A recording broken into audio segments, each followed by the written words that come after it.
Welcome to the channel, viewers. Let's hit this one on the run in the world of lost AWOL women. It's taken so long, but let's get to part two. If you don't know what I'm talking about, go click on that comment above and it will take you back to part one. But this is part two of my $10,000 first date. He arranges all the flights. He gets everything together. He sends us, the address of the hotel, and we look it up. It's this gorgeous hotel. Anyways, he tells us he'll pick us up at the airport. So I text him when we get to the airport, and he had said I put a card on the rooms, and I said that's great. When we get there, they said, well, he put a card, but we actually have to swipe one to be able to check you into your room. So kind of freaking out because I'm like, well, I didn't plan for this, but okay, here's my card on one room. Amy put her card on one room, and then we thought, okay, we'll just tell him when he gets here that they actually made us put ours on there. So we check in, we go hurry and check out his suite, and then we go to our room.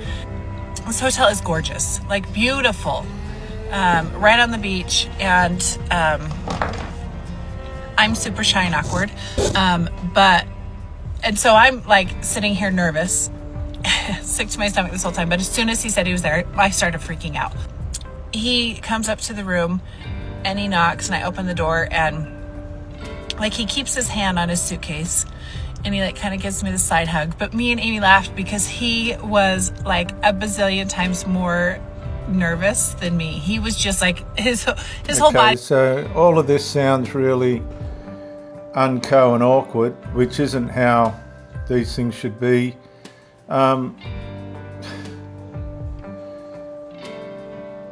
This guy's flown this lady and I don't know who the other girl is. It might be a daughter or something, I don't know, a friend, into this apartment. He's come up and given her a side hug. I think you should have come up and it should have been on for mine. Body was shaking, which is so funny to me because you like think that like some businessman who's inviting ladies to fly across the country would be like some confident guy, but it was funny.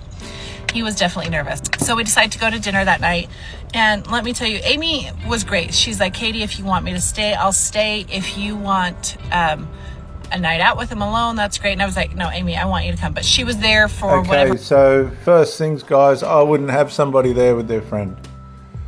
It's just not going to work. It's just not how it's meant to be. And why this, she's taken the friend along is, to me, that's just completely out of order. It's not how it should be done. I don't think. Maybe she didn't feel safe, one reason or another, but I ain't flying no one nowhere with their friend. I needed. We had dinner the first night. It's fine.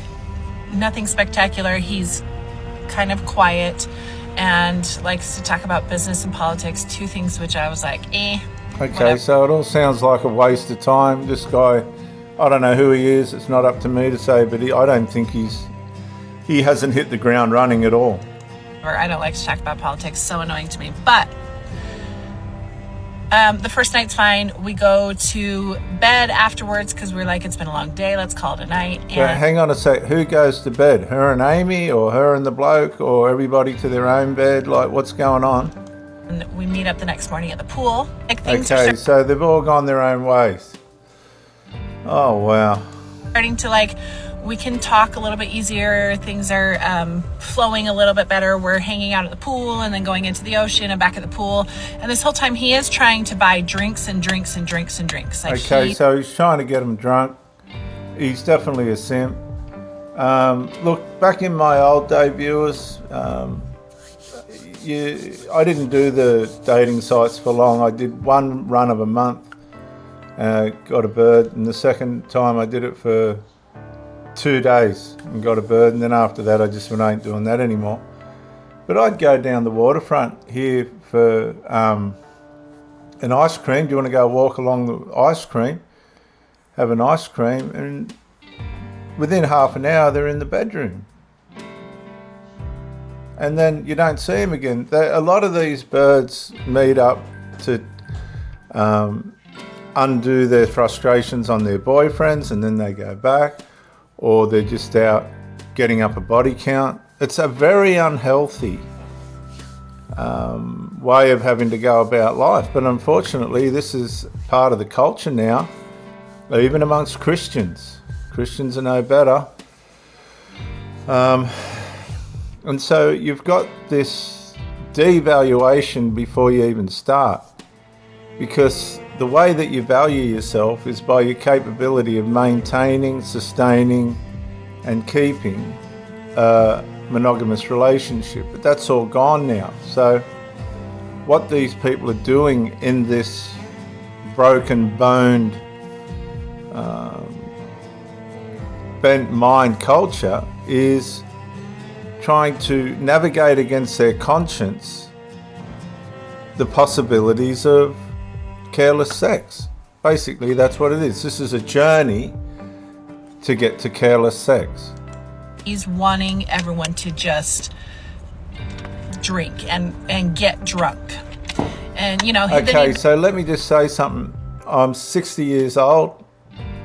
I haven't touched alcohol since the age of 17. No alcohol, no drugs, no nothing since the age of 17. I've never needed testosterone. I've never needed any of that stuff, and my body works perfectly fine. Never fails. And when you bring in, see, as soon as you introduce alcohol or drugs or tobacco or any of that, it's an instant devalue.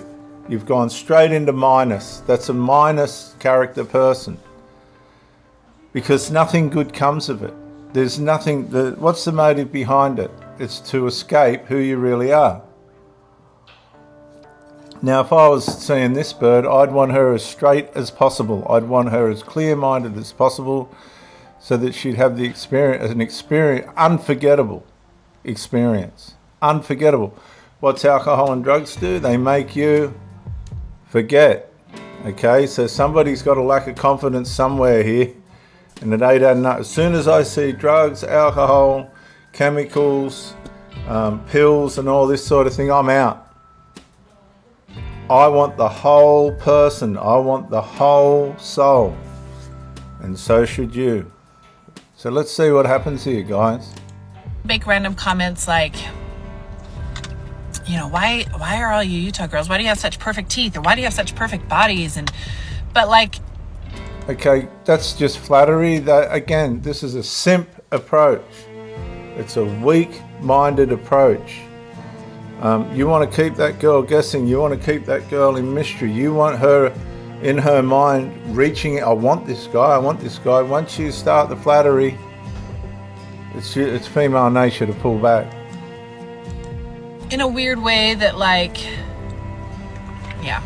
So, and then I was like, he's like, what do you guys want to do? I was like, oh, I wish I had cornhole here. Cornhole is so fun. And he was like, cornhole is like the lamest thing ever. I think he thought we were maybe going to be like some crazy wild party girl. If you take notice of this bird, she's got the cleavage showing, and she's not a bad looking chick, but her value is not where it should be.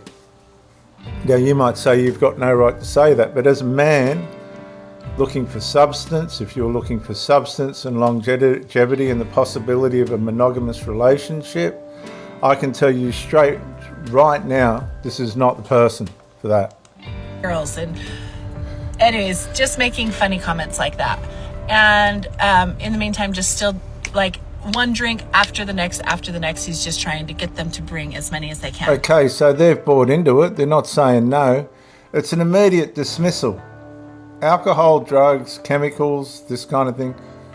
I've learnt from experience, it's got to be an immediate dismissal, because it's just not what we're designed for. Which is nice. He's trying to take care of us, but there was a purpose on ordering the drink after drink after drink. No, he's not trying to take care of them. He's trying to get them drunk so he can get them in the bed. That was his way of doing it. Women don't like that. Women like a man that can navigate a woman to intimacy while she's straight. And don't worry, it's much more fun. And so we decide to go to the restaurant that's in the hotel. So super fancy restaurant. We get ready, we get dressed for the night. Again, I tell Amy, please come with me, because I'm not feeling this. Yeah, okay, so by this time and you can't blame her. She's got suspicions because the way this guy's gone about it is completely wrong. It's completely, it's just screaming trouble. Bark, and he's a little awkward, and I'm a little awkward, and so she comes with us. We go to dinner. Actually, the more I see this girl and listen to her talk, she's quite plain, actually. She is quite plain, and putting her hands through her hair like that, she's full of herself as well. So she's only going to end up being in trouble in the long run. And once again, like as soon as we sit down, he wants drinks for, you know, he wants it for everyone. And just starts being a little more handsy, trying to touch me a little bit, trying to like, says some weird comment about nobody's like my Katie. And I'm like, we don't even know each other. What? Don't come here, Katie. Okay, so immediately she's on the back foot because his whole approach has been wrong. Okay, completely wrong. Just like his whole way about it. He's undermining himself. He's undermining his masculinity. Okay. It was a great dinner. Again, yeah, she'll still eat the dinner though, guys. Still in for the food. The conversation wasn't my type of conversation. Him and actually Amy conversed well more than me and him did. And okay, by the end of the trip, if I can't get her, I'll take the friend. That's basically it. If I'm not getting anywhere with this bird, I'll go with the friend. Actually, I was like, Amy, you can have him if you want him. She was like, no, I don't. But it is funny that like we have more in common than you two do. Anyways. Yeah, so Amy's onto it. She's thrown him under the bus, guys. So we have dinner, not feeling super hot because he's just trying to push all those drinks. And so he's like, you want to learn from this, some of you guys that think the Sheilas want the drugs and the drinks and all this. There is an element of those that do, but in the long run, you're never going to produce anything that's going to be substantial or deep. Why don't you guys come up to my room and see my room? And we were like, okay, well, we'll come up there. And we get up to the room, and he kind of takes me out to the balcony, and Amy hangs out inside, and he's trying to put the moves on, like trying to kiss me, and trying to do all these things. He's like, why don't But see, what he's done, listen, you have to approach intimacy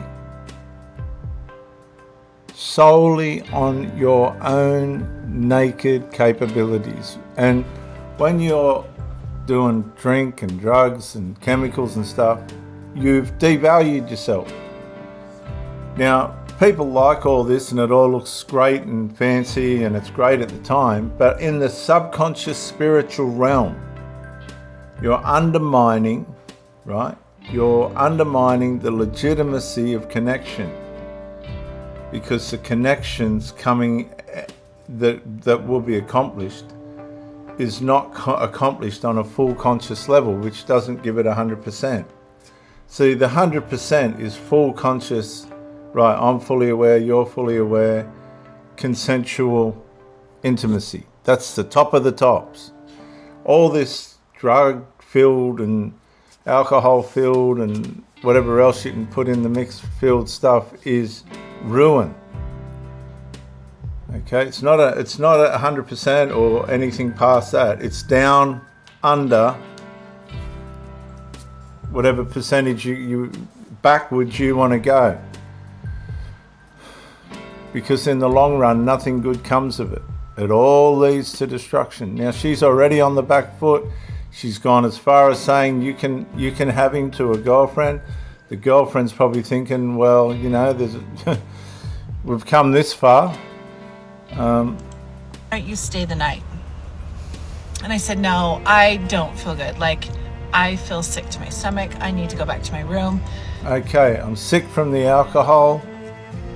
It's put me off who you are. Thanks for the dinner though, like I appreciate that. And I'm getting out of here, basically. And I just kept saying I don't feel well. And after a minute, he was like, yeah, actually, I don't feel well either. I'm feeling super sick. See, we could just lay in bed together and be sick together. And I was like, first of all, even if I liked you, I wouldn't want to spend a night with you when I'm super sick for, you know. Now, she's probably not super sick. She's super drunk. She's super vulnerable. And drugs and alcohol and that, they don't make you feel right when things are going wrong.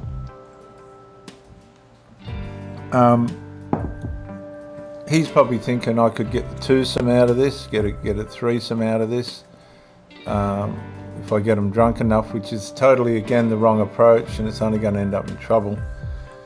And so he's completely undermined the whole situation here and any opportunity of intimacy. He's completely undermined it. Like, what? So he's like, no, I just don't feel well. We can just lay in bed together and be sick. And I was like, no, I don't feel good. I just want to go back to my room. And so I said, can you see how far it's declined, viewers? We'll lay in bed together and be sick. Instead of when you're up in your 100%, when you're in your proper frame, we're going to bed and we're getting it on. Can you see how backward this whole thing has ended up? Drugs, alcohol, chemicals, all that stuff, guys, kick it out of your lives. that I told you I'm not staying the night. And he's like, excuses himself, and he goes to the bathroom and he comes back and he's like, see, I am super sick too. Like, I don't feel good at all. He's like, just stay with me. And I was like, no, I don't want to. And well, okay, so what he's done now is he's gone for the rescuing side of this woman, but it ain't there, because she's too busy trying to save herself, right? All her defences are numbed out with the alcohol and drugs and things. So he's come out thinking, I'll try and get the mother nurturing side of this woman, and it ain't there. Guys, I'm telling you, alcohol, drugs, chemicals and all that stuff, you might think it's great and all the rest of it, ain't. It is no good for nothing. I mean, I didn't say it like that because I'm kind of a wuss, but I did say no, I'm going to go back to my room. So I try and Okay, so he's ruined the whole weekend for himself. stand up and kind of leave, and Amy's at the door already, like waiting for me, and he grabs my arm and he says, Katie, you need to stay. And I was taken aback, like, what? Okay, so now the whole tide's turning on this bird. Let's see what's going on here. I haven't heard one of these. And he just gives me this look like, you know, you need to stay with me. And I said, I'm not staying the night. And Amy grabs my other arm and kind of pulls me out the door to help guide me, because she can see I'm super uncomfortable. So we hurry and No, I'm super drunk. All right, she could see she was super drunk. The situation's escalated. This guy's starting to reveal his illegitimate motives, because now he's trying to prey on the fact that these women are drunk, but they're too aware and uncomfortable with the situation that he's put themselves in, and they've put themselves in as well. Drugs don't pay, alcohol don't pay. This could have gone really bad for this woman. like sneak off, and I really was sick that night. Like, I was not feeling well. And Just let me remind you, this woman's 40 something year old, apparently, dating in your 40s. So she's 40 something years old. This is like high school nonsense rubbish, isn't it? It's just rubbish behaviour. the next morning he just texts like normal, hey guys, should we go down to the pool? And I was not gonna let it go, and I was like, I don't like how you made me feel last night. And he goes, oh, Katie, you know I was joking. And I said, no, you weren't joking, you were absolutely serious. So then he like comes up with something like, I think his eye was bothering him or something, and he says, I've got to go get some medicine at the store. And I was like, okay, me and Amy will be down at the pool. So he leaves, and I get a text like a half an hour later while we're sitting down at the pool, and he's like, hey, I decided I'm just gonna go home. And I was like, I'm just kidding. But I was. Yeah, no, see, so this guy's completely ruined it. You've got to understand what you're up against when you're out in this dating marketplace. You have to be 100% on your game. If you're 100% on your game, they're going to throw themselves at you. If you try all this sort of, I'll get them drunk, I'll get them stoned, it might work here and there, but in the long run, it's not going to produce anything positive. Why are these people putting themselves in these positions? The answer to that is they cannot hold a monogamous relationship. They're on what they call the carousel, and they can't get off it. The intrigue, the toxicity, the fascination, whatever trauma she takes out of this experience will fuel her for the next one. She'll use that to fuel herself for the next one. I was like, I don't owe you anything. We had this discussion before I even came out. You made me feel super awkward. Now he knows that I am aware of what he was trying to do. And can you see how much of a problem all of this has become? And the fact that these people don't know how to navigate themselves properly. For her to put herself into a drunken stupor on the generosity of obviously a drunken person was never going to end up with anything constructive. So he left. And so the first thought was like, oh shoot, did he go put his card on the room? So me and Amy like run to the desk and we're like, oh my gosh, he just left. Did he put the card on his room? And they did say he did come down and put the card on his room. So he took care of the rooms. And then he said, yeah, just you guys can charge whatever to the room, but I'm going to go home. And it was actually a relief because I felt this pressure this whole time. When I didn't want to feel this pressure. This is exactly the conversation I had beforehand of like, I'm not giving you anything for like flying me out for a weekend. I'm flying out to get to know you. And you know what? I don't know if he would have asked her for anything or how that would have worked, but he must have more money than sense, right? Because I don't think, look, honestly, this is just me. You can take it or leave it. I don't pay for the other person if I don't know them. I just don't. You know, halve the bill. And so we had lunch and we had the best right, day. See all this? See? Oh, we got this and we got that. But he didn't get what he wanted. After, like, to just spend the time together and then before we flew home. But it's hard because I think people have the same heart as me. And I'm realizing, like, people don't have that same heart and don't have the same intentions that I do. And okay, so let's just ask ourselves, what were her intentions? Okay, if the alcohol wasn't there and the intrusion of all that, what were her intentions, really? The intention. Okay, she got to meet the bloke and he was never going to work out for her and she wasn't going to work out for him because of the alcohol and that.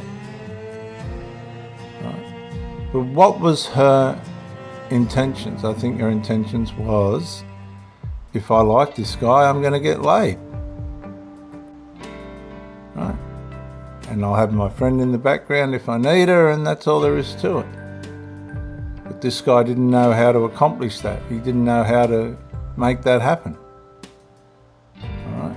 So that was her intentions underneath it all. But he didn't know how to make that happen.